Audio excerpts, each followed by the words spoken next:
एक बार की बात है, एक गरीब लड़की रीना व उसकी माँ लक्ष्मी सड़क पर जा रहे थे। वह अपने गांव से काफ़ी दूर पहली बार इस शहर में आए थे। कुछ आगे आकर वह दोनों एक चाय वाले की दुकान पर रुक गई। कुछ पल यहाँ वहाँ देखने के बाद लड़की की माँ लक्ष्मी दुकान वाले के पास पहुँची और उससे कहने लगी, भैया हम आज ही सोनापुर गांव से आए हैं। हमारा इस शहर में कोई भी नहीं है। क्या आप मुझे अपनी दुकान में कुछ काम दे सकते हैं जिससे मैं अपनी बच्ची का पेट भर सकूं? इस पर चाय की दुकान वाला कहने लगा, बहन मेरे पास तुम्हारे लिए कोई बड़ा काम नहीं है और ना ही मैं तुम्हें इतने पैसे दे पाऊंगा। इस पर लक्ष्मी कहने लगी, भैया मुझे पैसों की ज़रूरत नहीं है, मैं आपके बर्तन भी मांज लूँगी। बस आप उसके बदले में मुझे इतना खाना दे देना कि जिससे मेरी बच्ची का पेट भर सके। दुकान वाला कहने लगा, ठीक है बहन, लेकिन तुम रहोगी कहाँ? इस पर वह बड़ी मा मायूसी से कहने लगी, भैया मेरा इस दुनिया में कोई नहीं रहा, क्योंकि रीना के पिता का देहांत हो गया है, जिसके बाद मेरे ससुराल वालों ने मुझे और मेरी बेटी को धक्के मार कर घर से बाहर कर दिया है। वह बोली, अब तो मुझे ही अपनी इस बच्ची को पालने के लिए कुछ न कुछ करना पड़ेगा। आपको मंजूर हो तो मैं आपकी इस दुकान में ही सो जाऊंगी। सुबह जब तक आप अपने घर से आएंगे तब तक मैं आपकी इस दुकान में ही सो जाऊंगी। सुबह जब तक आप अपने घर से आएंगे तब तक मैं आपकी दुकान में झाड़ू पोछा व बर्तन साफ कर दिया करूंगी। इसके बाद मैं आप मेरी बेटी को कुछ खाने को दे दिया करना। लक्ष्मी की ऐसी बातें सुनकर चाय वाले का मन पिघल गया और उसने लक्ष्मी की बात मान ली। दोनों माँ बेटी वहीं दुकान में रहने लगी और काम करने लगी। ऐसे ही उनका समय बीतने लगा। एक दिन चाय वाला कहने लगा, बहन मैं तुम्हारे लिए पास के कारखाने में बात करूँगा जिसमें मेरी चाय जाती है। उसके मालिक का स्वभाव बहुत अच्छा है। उनके पास तुम्हारे लिए कोई काम होगा तो वह तुम्हें अवश्य ही काम देंगे, जिससे तुम्हें व तुम्हारी बेटी को एक अच्छा ठिकाना मिल जाएगा।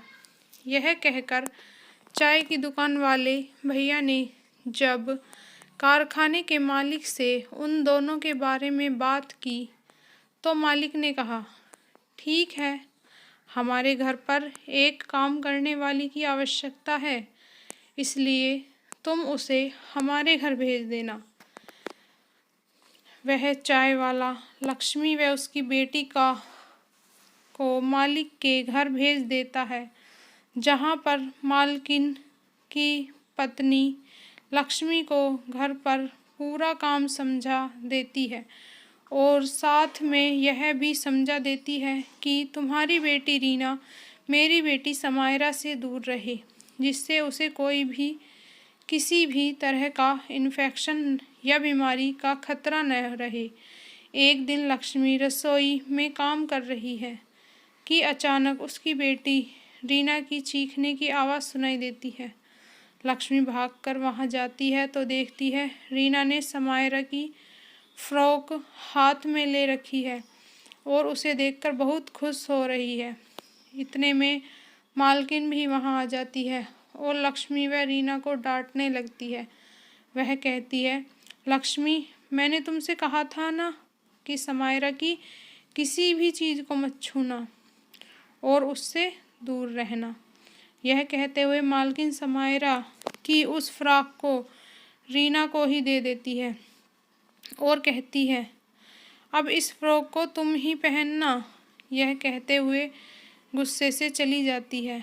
एक दिन मालकिन और लक्ष्मी पास के बाजार से सामान के साथ मिलते हैं और रीना और समायरा घर पर अकेली रह जाती हैं। वह दोनों अलग अलग खेल रही हैं कि अचानक समायरा को चक्कर आ जाता है और समायरा की पहचान हो जाती है। रीना समायरा के ऊपर पानी की बौछार डालती है जिससे उसे होश आ जाए, लेकिन समायरा आंखें नहीं खोलती। रीना समायरा के बारे में बिना किसी देर किए पड़ोस में जाकर शोर मचा कर यह बताती है कि देखो, समायरा को पता नहीं क्या हो गया है और वह उठ नहीं रही है। उनके पड़ोसी आकर जब घर में देखते हैं तो वह समायरा की हालत देखकर जल्दी से डॉक्टर को बुला लेते हैं।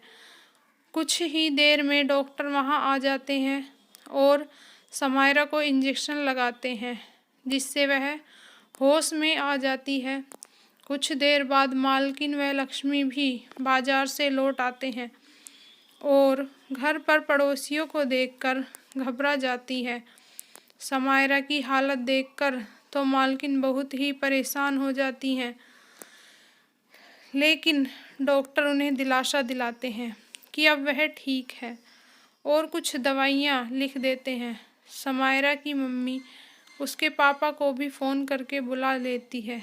डॉक्टर उन दोनों को समझाते हैं कि ब्लड प्रेशर लो हो जाने की वजह से समायरा को चक्कर आ गए थे और वह बेहोश हो गई थी।